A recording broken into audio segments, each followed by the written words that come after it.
Hi, my name is Mike Carr, and I'm here today to speak about coming up with a speech topic. I have delivered many presentations in my Toastmasters life. I have been a member since 2006, and in the old program before Pathways, I had done something like 40 or 50 designations, each of which, 10 speeches, give or take. In the new program, I've done 8 or 9 full paths, each of which having 5 levels. So I have literally spoken in a Toastmasters capacity more than 500 times, let's say conservatively. I've also spoken professionally as well as in my personal life in other various capacities. And one of the questions that comes up is, well, how? How do you manage to do that? How do you keep coming up with speech topics and ideas? And I'm going to tell you what I was told as a new member because it was helpful to me when I was a new member. I was originally told about speech topics that you should try to pick one of two things.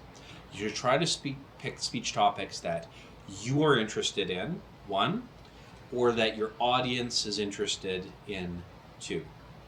One of those two. And the reality is that ideally you should pick something that you're interested and the audience is interested in. The reason why we suggest picking topics that you're interested in is because there's a natural passion that comes across when you speak. Now, as you become a more experienced speaker, you might learn to fake that passion to some degree. Fake it till you make it, I'm not sure. But one way or the other, you get better at kind of hiding the things that you're not super interested in. But when we're starting, it's best to pick things that we're excited about and interested and things that you just want to get off your chest and talk about, that you find exciting and interesting. The alternative, of course, is you can let your audience kind of dictate your subject matter.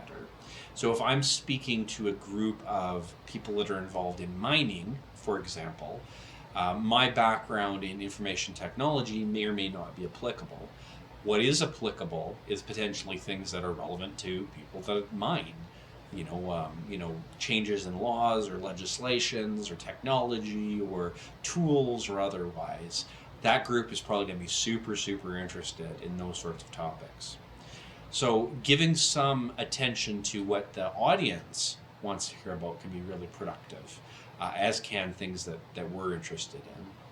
So typically when we're starting out and we're just doing our first couple speeches, the reason why with an icebreaker we start with ourselves is because the one subject that we're a subject matter in, and because it also lends itself towards that passion.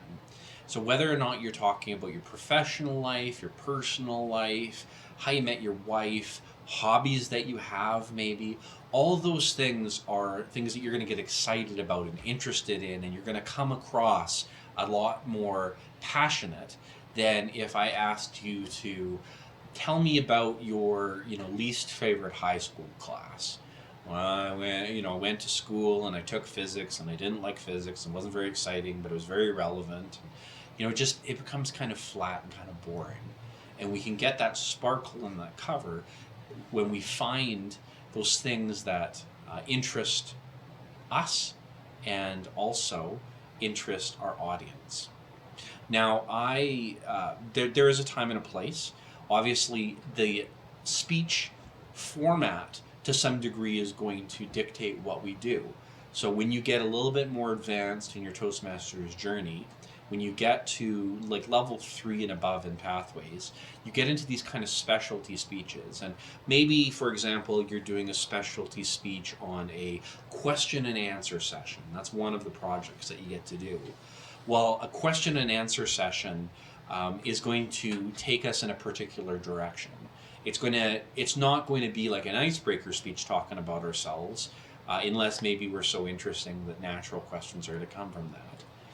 Similarly, if we're doing a presentation that requires visual aids, well, some subject matter won't fit that, some will fit that.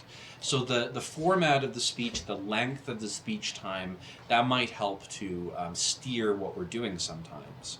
But as a rule, things that you're interested in, things that your audience are interested in, are a good bet. One thing that I have definitely learned over my time is that other people's problems are always easy. So I might be stuck in my own head going, oh, what the hell am I going to, people aren't that interested. What am I going to do that people are going to be into? If I turn to somebody and I allow myself to be vulnerable and just ask the question and say, I'm having a hard time coming up with a speech topic. I asked that of an experienced member, my vice president of education maybe. What you will find is a lot of times somebody else will immediately go, well, heck, you mentioned the other day that you've seen the Bare Naked Ladies 27 times. Why are you so excited about the Bare Naked Ladies? You will find that when you reach out to other people that they might have insight that you lack. So that's another thing to kind of keep in your back pocket. I have found great success with this over the years. I've certainly delivered my share of speeches. I'd like to think that some of them were interesting and relevant to an audience. So your mileage might vary, but I find that approach works well. Things I like, things my audience likes, and if I'm really stuck, I reach out and I ask somebody else. I allow myself to be vulnerable and ask that question. And who knows, maybe you can help somebody else cross that bridge when they're stuck with a speech too. So that is speech topic selection in Toastmasters. Thank you.